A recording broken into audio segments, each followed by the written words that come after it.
Hello and welcome to the EFN Presents Review for Season 4, Episode 22, Trade Ya.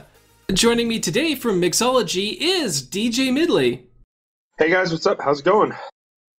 So, in this episode, the main six find themselves back at Rainbow Falls.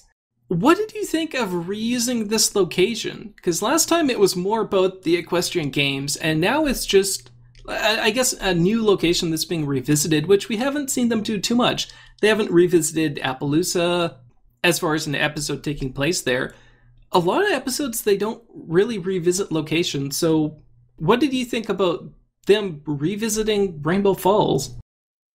I really don't think it was a big deal because when they revisited Rainbow Falls this time, you couldn't tell it was Rainbow Falls. It was like they were visiting anywhere. I think the reuse of the name in that sense is more just a branding thing. Maybe there'll be more toys down the line or something. So they just needed to keep using an in-universe name as opposed to creating another one. I can see that. Well, this episode is by Scott Sonneborn, his second episode in the series, the first one being Some Pony to Watch Over Me, also in Season 4. That was just two characters. That was Applejack and Apple Bloom. Here, all the main six are present. How do you think he handled, I guess, the personalities and the interactions of the main six in this episode? I love the way he handled the interactions of the main six in this episode. In particular, I love how he split the main six up into two pairs, so we get to see how they interact as a pair instead of within the big group. And I really like that he got all of their dynamic and all of their friendships out that way.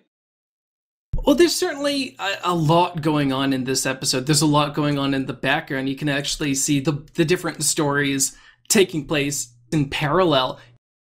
In the background of Rainbow Dash and Fluttershy, you can see Spike trading his comic book. In the background of Applejack and Rarity, you can see Fluttershy heading over to the lamp booth to find what chicken sculpture they wanted. And so there's certainly a lot going on, and I think that it's not just in terms of the plots, it's also in terms of the lessons that they're trying to tell. And so I think that not only did they handle the characters well, but by having these three different stories, or almost four different stories, taking place in this episode, I think that helps them, even though you can't explore everything, you can kind of touch on all the elements of the lessons here, as opposed to focusing on just one idea in particular, because there is a lot that they're trying to cover. And I guess, do you think that there's too much here? Do you think that the balance should have been on telling fewer stories more deeply? Or do you think that they covered things well enough and that it was better that they presented more material? I liked how they did because you got to touch on the stories as they were going on, and you get to see the stories in the background, which really gave you a sense of everything going on at the same time, which added a further depth of realism to the episode. I had a big concern going in, or not really concern, but I thought going in that the reason they were showing everything going on in the background is because at one point all the stories were going to come together. Because when I saw Spike in the background trading the comic for something, I figured, okay, maybe Spike's going to trade that comic and get the Daring Do book that Rainbow Dash wants, and then Spike will have to do a trade with Rainbow Dash and Twilight for that old books, which will get Rainbow Dash the book. I was working something in my head, and I had a bad feeling that that's what they were going to do, because that's what they've done before with these multi-plot episodes. Everything comes together at the end. All of the main six are reunited, and all of the plots converge together. And I gotta say, I'm really glad that the three different plots did not come together. Yes. Because that made the episode so much better. It would have been almost cliche if everything just magically Deus Ex Machina us together at the end, where there is compromise, there is... I think one of the ponies says it best. The pony running the Daring Do booth, Fluttershy says, well, how is Rainbow Dash going to get the book she really wants? And it's pretty much foreshadowing right there. She just says she's not. It's a nice little thing on, I guess, expectations that none of the ponies get what they're really looking for, do they? I guess Spike does. Spike gets his comic. Fluttershy gets her bird call. But nothing works out the way that everyone expected it to, which is great because I guess that makes the episodes fun to watch. If you know what's coming, then as fun as they can be, I guess it gets boring, right? Exactly. And of course, with that, you get another lesson of you can't always get what you want. Sometimes you're not going to get everything you want, which is a good lesson to teach the young kids. And also, their story did kind of come together at the end, but not in the way that cliche would have dictated.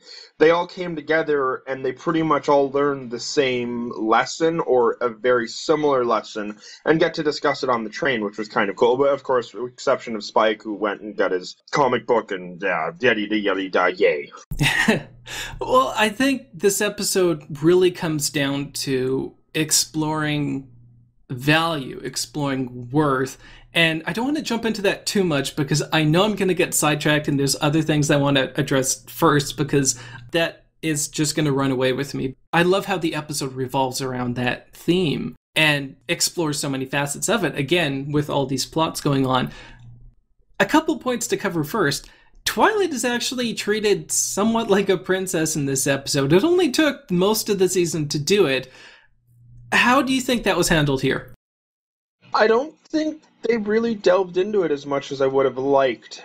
I hope in a future episode we get a further look into Twilight's emotional response to this newfound fame. I'm sure there's a lot of people, especially in the Brony fandom, musicians and DJs like myself can attest to. Some people, when we get people who are like listening to us and really enjoying our stuff and they're fanboying or fangirling over us, we really don't know what to do. It's kind of like we'd rather just, hang out and be friends with you and not have that whole, oh my goodness, you're so awesome, because it's kind of weird or creepy at times. Other times it's totally cool, so that's why I'd personally like to see that delved into more, because you can see slight hints of an emotional response when there's someone that wants Twilight to sign a picture they have and she just rolls her eyes. Slight hints. She covers herself with her wings and runs away. I think that's a pretty clear message of how Twilight's dealing with it. Even though they didn't really factor it too much into the episode, she signs an autograph. They have Pinkie's salesmanship of the double princess books, and they have the banner up at the beginning. But other than that, it really doesn't factor in. But I guess there is that one moment that you pointed out to me at the end, in terms of, I guess, how, like you said, Twilight is rolling with these princessy responsibilities. And that comes down to when she has to make that judgment at the end of the episode. Do you want to just cover that? So at the end of the episode, we see Twilight take on her princess responsibilities and have to play the judge to two of her friends. And the beautiful thing about that is she takes on this judgment and this responsibility as a princess entirely neutrally, especially with the fact that it involves two of her friends. And it's great to see that maturing of Twilight in that she takes on a role as a princess. Two of her friends are there, and she addresses the situation entirely by the book of the law, and plays the law is blind to the T. And I think the difference there is why she's more comfortable in doing that is because that's something traditionally stately, that's something that is more knowledge-based and that's more book-based, which she likes doing, whereas the whole fans and everyone fawning all over her, she'd rather just be a normal pony who, can go around and just be herself without everyone looking at her. I'm sure many Hollywood celebrities would sympathize with Twilight Sparkle, and it'll be interesting to see if maybe in future we have paparazzi-type ponies chasing after Twilight.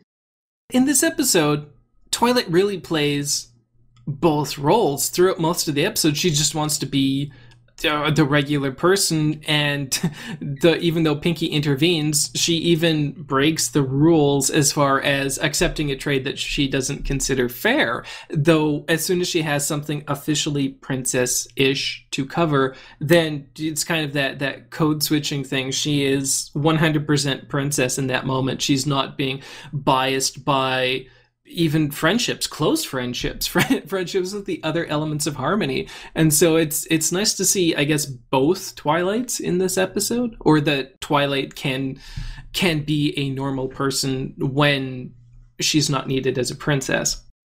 Exactly. And we get to see Twilight's two personalities in the episode, which is great, and it's great to see that she's balancing these two personalities and not allowing one to overcome the other. Well, talking about the judgment, I guess that comes back to Spike trading the comic in terms of seeing him in the background. Apparently he spent all day trading that comic too. That was a bit of a running gag in the background, because when Fluttershy and Dash are at the lamp pony booth and find out that the pony's on a break, Spike's in the background trading it. He's still trading it in the background when they're bringing the Orthros to the Daring Do booth. And it isn't until actually Twilight has, I guess, officially declared the exchange over that you see Spike exchange the book. So at least I guess that's a nice little thing that they had in the background there to fill things in. I find it funny that he spent all day trading with the exact same person. Was it the exact same person? Because I didn't notice that. That's just amusing. It's the same booth. It's the same pony, yes. I don't know, maybe Spike was really lonely because the other main six were around there, and maybe he was just trading with that person so he'd have someone to talk to. I don't... Wow, I'm like making fanon right on the spot here. Go me. In before everyone writes a shipfic about Spike and whoever the background shopkeep was.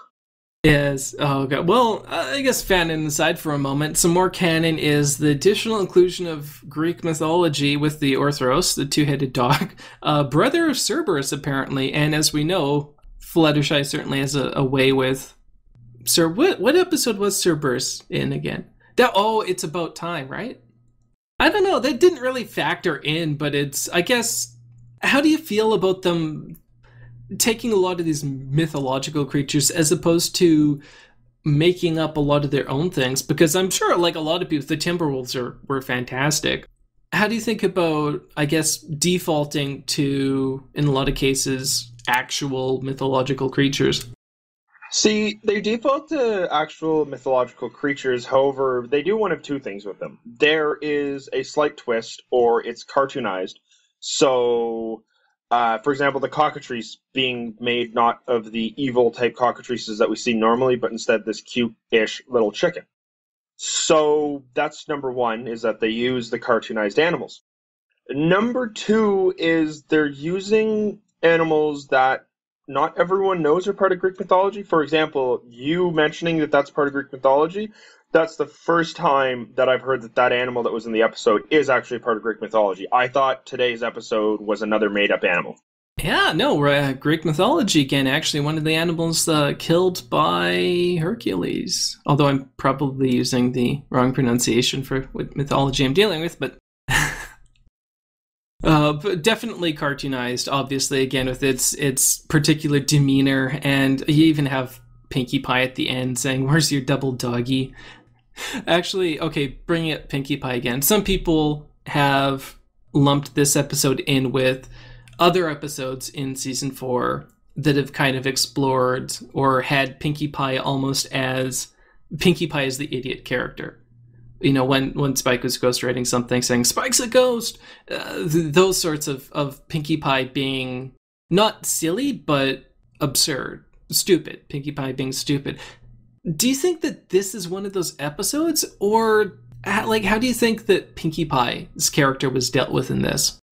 I think it's one of those episodes that we see Pinkie Pie as the court jester, as always. I mean, it's something that Pinkie Pie is there for as a character is a huge heaping of comedic relief and a lot of funniness, and to kind of take the edge out of serious situations. For example, when she comes up to Twilight, who's about to do a trade for a broken quill for all her books, and she pretty much goes bad cop, good cop on that one pony. Yes. It's pretty amusing. And, it played a serious situation and kind of played it off for comedy, which is great, because you got to do that, because we got to remember, this show is still for kids. Yeah. Oh, no, of course. And I guess that exchange, certainly, in a way, almost yelling at a foal might be maybe something Pinkie wouldn't do. But again, it's not necessarily done in malice or whatnot. And she's not being stupid, like when she's, I guess, selling the books that, or trying to sell the books that Twilight has there, and the whole double princess thing. I don't think there's a single point in this episode where she doesn't have a point, and Pinkie Pie isn't being an idiot when she has a point. I mean, you've got some of the nice little fourth wall things that she does. She pulls down the list of rules from the top of the frame, literally out of thin air. This list of rules just kind of rolls down. Again, as far as season 4, she's not the pony that we've seen in season 1 and 2. They've obviously taken her in a bit of a different direction, but yeah, she seemed fine, as fine as Pinkie Pie can seem, I guess. And yeah, certainly a lot of good little moments with her. I'd agree, 100%.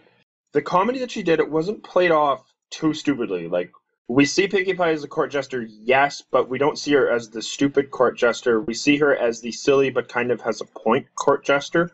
Yeah, you're not laughing at her because she's doing stupid things. You're laughing because she's doing like unexpected or silly things, which is that's what she's always done. Exactly. And I think another interesting point, and I utterly blew my mind when you told me the full scope of this, was the first inclusion we see of the concept of ponies who may have certain disabilities. For example, we saw the pony in the wheelchair. Yes, Stellar Eclipse, I believe, as mentioned in the credits. And I'll let you do the big reveal for this, because like my mind was just blown. Okay, I gotta make sure that I get this name right first. Oh, did you want me to say the name? Because I might be closer to Quebec, so... By all means, please. So Sylvain Levasseur-Portalance is the voice actor for that pony we saw in the wheelchair. And as Ramble pointed out to me, and this came full circle, totally exciting, Sylvain is working on a charity right now for muscular dystrophy. And of course, muscular dystrophy is a ailment that can put you in a wheelchair. So it's really cool that they're kind of tying everything together. And if you take a look at the pony, you see the pony's design is done slightly different. Even the hairstyle, a lot of people I saw were posting on discussion boards, I think this is someone's OC. And I gotta wonder if maybe we're seeing a mascot or something coming up for whatever charity Sylvain is working on right now. It'll be really cool to see where they're going with that. A couple of points I guess I should mention right now. From what I've been able to find, because there hasn't been too much out there, it was actually a couple of years ago that he had been raising money, although he'd been doing that for a while, and that was for SMA, that was spinal muscular atrophy, which, again, it would explain the design, the particular design of this character. So nothing that I've found has really explained why necessarily it's this character's included in the show, or why Sylvain was doing the voice acting. But hopefully that's something that we find out here in the near future, because I'm definitely interested in hearing this more of the story behind this. Yeah, and so would I. I mean, it's a shame we couldn't get some people at BabsCon to ask them straight up, hey, what's the issue with this Sylvain Levasseur guy, Side of the episode, we're seeing you're going somewhere with this. What's the angle? Well, maybe a bit of an odd transition, but probably a fitting one, considering, we've just been discussing a pony that doesn't have use of their legs. It's the core theme of this episode, and at least this is what I got. I'm curious to hear your thoughts on this.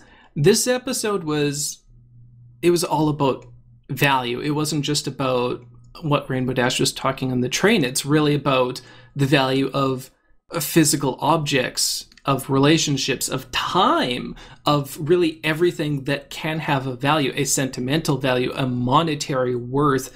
We're really exploring a lot of the ways in that everything can have value or meaning or worth to us. Exactly. And on a deeper level, this entire episode was really philosophical, moral, ethical. It went deep. On the surface, yeah, it was, this episode happened. But if you take a look deeper, as we are, because we are episode analysts, the episode had a deeper meaning to it. And the episode went really deep philosophically. And that was the value of friendships and physical goods versus the value of the intangible, and how much more valuable sometimes intangible things are than tangible things that you can touch and feel and buy. For example, friendship, love, kindness, these aren't things that you can buy. These are things that are made, and you don't want to give these things away for something physical. And we saw Rainbow Dash especially learning this the hard way when she quickly realized that she had just given up time with her friend for something physical, and she quickly realized that this physical thing isn't worth not being able to see my friend for a month, a year, or however many time it was going to be. Well, that's a beautiful thing in the part of the design of this being a trade exchange, right? Because when you put a price tag on something, it masks a lot of these minutiae. It's when you're trading, you're exchanging things in the absence of price. It puts the burden on you to decide an item's worth, what it's worth to you and what it's worth to somebody else. And it's even though, again, it's not necessarily something that they drive home, the fact of, well, this is what we're talking about. But look at what happens with Rainbow Dash when they get the Orthros and the pony at the Daring Do booth doesn't want it anymore. All of a sudden, you have this thing that you've been spending the entire day to get something else that was really important, and now it has no importance because it was never really important to Dash in the first place. Right. The Rarity and Applejack plot definitely kind of covers the value of friendships versus physical items, because they're excited, they're trying to find each other, and they say, I found this really incredible thing, and it's a brooch that looks identical to one she has and a rusty pie tin.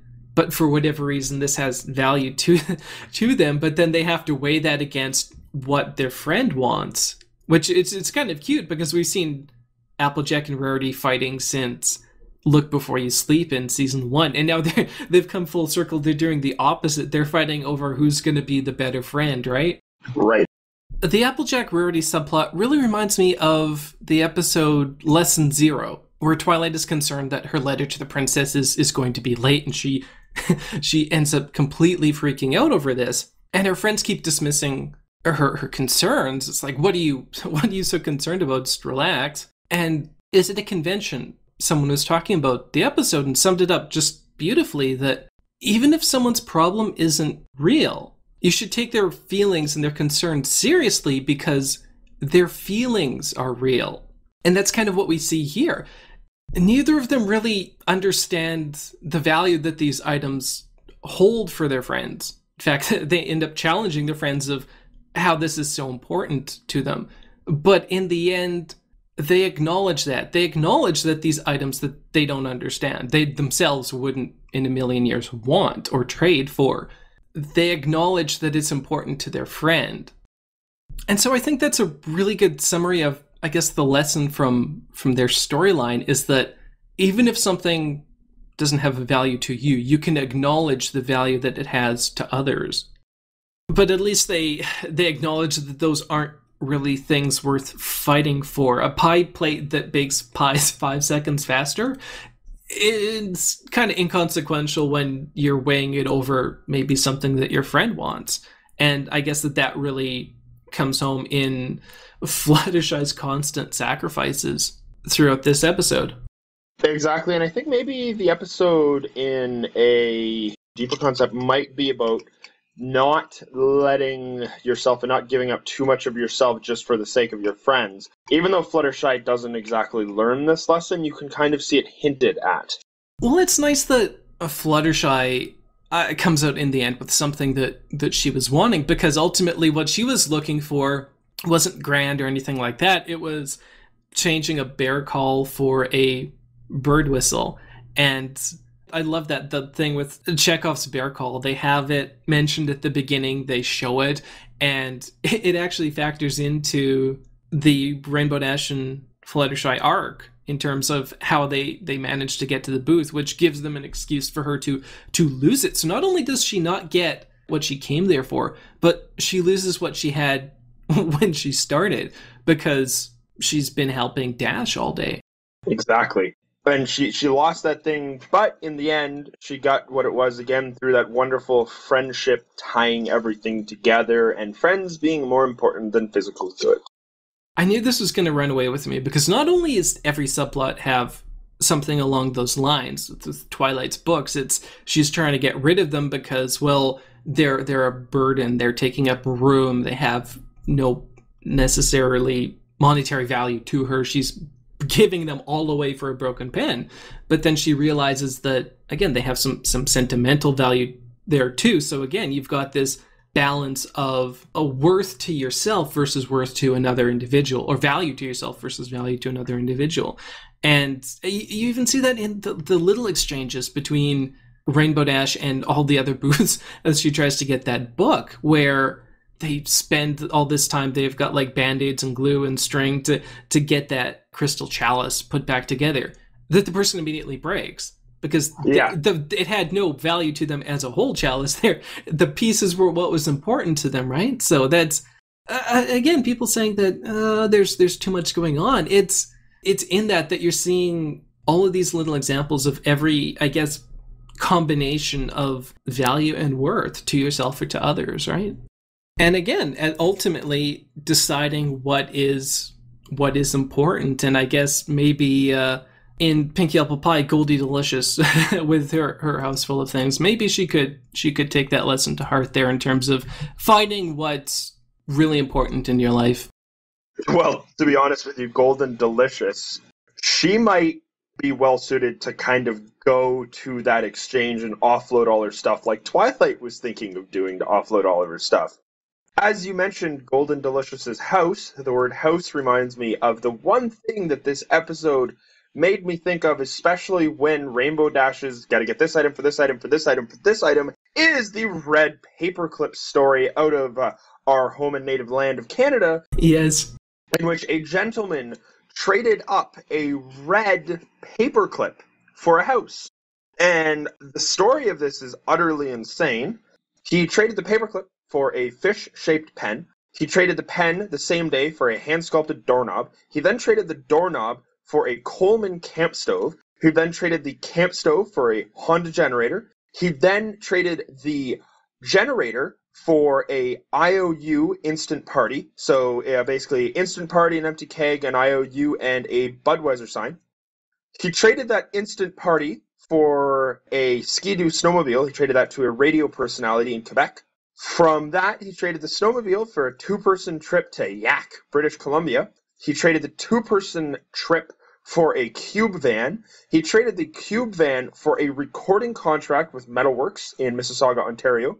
He traded the contract for a year's rent. He traded the year's rent for an afternoon with Alice Cooper. He traded the afternoon for Alice Cooper with a one-of-a-kind Kiss motorized snow globe. He traded the Kiss motorized snow globe to Corbin Benson for a role in the film Donna on Demand, and then he traded that Donna on Demand for a 2-story farmhouse in Kipling, Saskatchewan. 14 trades from a paperclip to a house. Wow. I'm sure that took him a little more than a day as well, right? He started in July 14th, 2005, and he finished in July 5th, 2006. Oh, wow. Well, that's about all the time we have for this week. Once again, I'd like to thank my guest, who really needs to get back to mixology right away here, DJ Midli. Thank you so much for joining me. Thank you once again for having me, Ramble. It's always a pleasure to be on here. It's amazing stuff, and be sure to tune in to all of these wonderful episode reviews, and in addition, tune in to Mixology every Saturday night from 7 p.m. onwards with myself and DJ One Trick. And tune in next week for a review of Season 4, Episode 23, Inspiration Manifestation. This has been EFN Presents. Thanks for watching. Ciao.